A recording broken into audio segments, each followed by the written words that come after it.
So hello guys, Diwali के बाद हमारे गांव में एक पर्व मनाया जाता है जिसको हम सब पशुधन के रूप में भी मनाते हैं। तो आइए जानते हैं हम लोग ये पर्व कैसे मनाते हैं। सुबह उठ के सबसे पहले सारे पुरुष हल का साफ सफाई करते हैं और महिलाएं घर के आंगन को गोबर से लिपती हैं। इसके बाद गाय माता को खिलाने के लिए चावल को ढेकी में कूटकर उसका रोटी बनाया जाता है, जो घर के बड़े मुखिया होते हैं वो बनाते हैं। फिर अपने खेत से कच्चा धान लाया जाता है, जिसका माला बनाकर गाय माता को पहनाया जाता है, जो देखने में बहुत ही सुंदर लगता है। धान के माला बनाने का यह तात्पर्य होता है कि धान हमारा मुख्य भोजन होता है, इसलिए हम लोग धान का ही माला पहनाते हैं गाय माता को, क्योंकि उनके वजह से ही हमारे खेतों में हरियाली छाई हुई रहती है। पूजा के सारे सामान को सजाया जाता है, जिसमें अगरबत्ती, रोटी, आरवा चावल, कांटा और भी बहुत कुछ रहता है। इसके बाद घर के मुखिया और घर के सारे पुरुष गुहाल में जाकर एक साथ गोरैया देवता का पूजा करते हैं। गोरैया देवता का पूजा इसलिए किया जाता है क्योंकि ये जंगल में हमारे गाय बैलों की रक्षा करते हैं। पूजा होने के बाद घर की महिलाएं हल की पूजा करती हैं, क्योंकि इसके जरिए ही हम अपने खेतों में फसल उगा पाते हैं। बिना हल के हम अपने काम कुछ भी नहीं कर सकते हैं अपने खेतों में, इसलिए ये सारे सामान हमारे लिए बहुत ही ज़्यादा ज़रूरी हैं और मायने रखती हैं। हल का पूजा होने के बाद इसमें चावल के आटे का लेप और सिंदूर लगाना बहुत ही ज़रूरी होता है, क्योंकि इसके बिना ये पूजा अधूरा होता है। और ये पूजा हम लोग बहुत ही अच्छे से, बहुत ही मन से, लगन से करते हैं। ये सारे काम करते करते शाम हो जाता है और गायों का आने का वक्त हो जाता है। इससे पहले गोबर और चावल के आटे का दिया बनाया जाता है और गुहाल के बाहर लीप के अच्छे से साफ़ सुथरा करके उसको अच्छे से साफ़ किया जाता है। किसी भी पूजा में गोबर से लिपने का मतलब होता है कि गोबर को हम लोग बहुत ही शुद्ध मानते हैं और इसका यूज़ हर जगह किया जाता है, हर पूजे में किया जाता है, क्योंकि पूजा जो होता है हमारा प्राकृतिक होता है और हम लोग अधिकतर प्राकृतिक चीज़ों का ही उपयोग करते हैं, क्योंकि प्राकृतिक चीज़ें से हमें प्रेम है।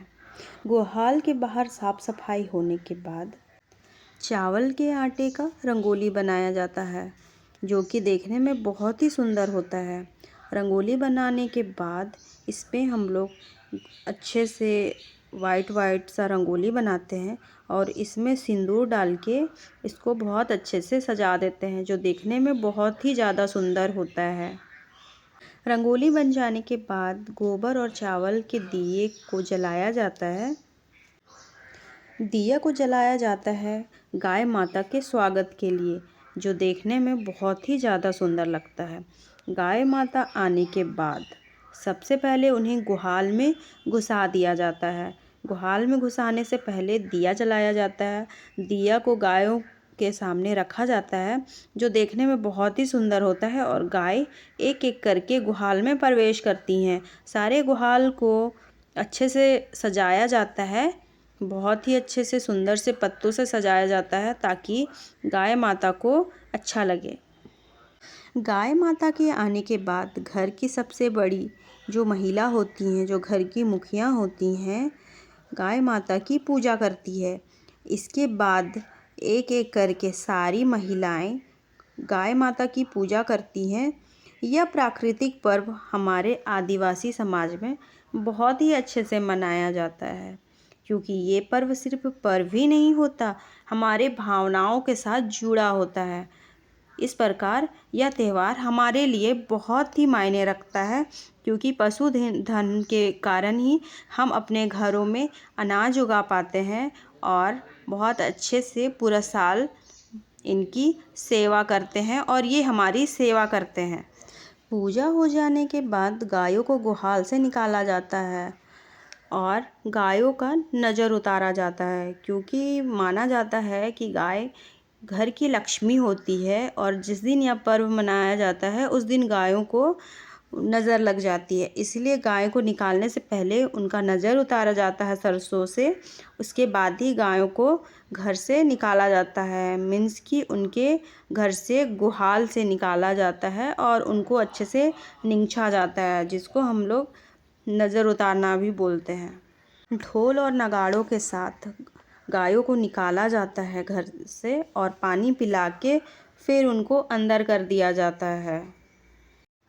जब गाय अपने गुहाल में वापस चली जाती हैं, उसके बाद पूरे गांव वालों को इकट्ठा करके एक नृत्य का आयोजन किया जाता है और अंत में अच्छे से पूजा हो जाने के बाद गांव के सारे पुरुष और महिलाएं अखाड़े में नृत्य का आयोजन करते हैं और कुछ इस तरह से सोहराई पर्व को मनाया जाता है।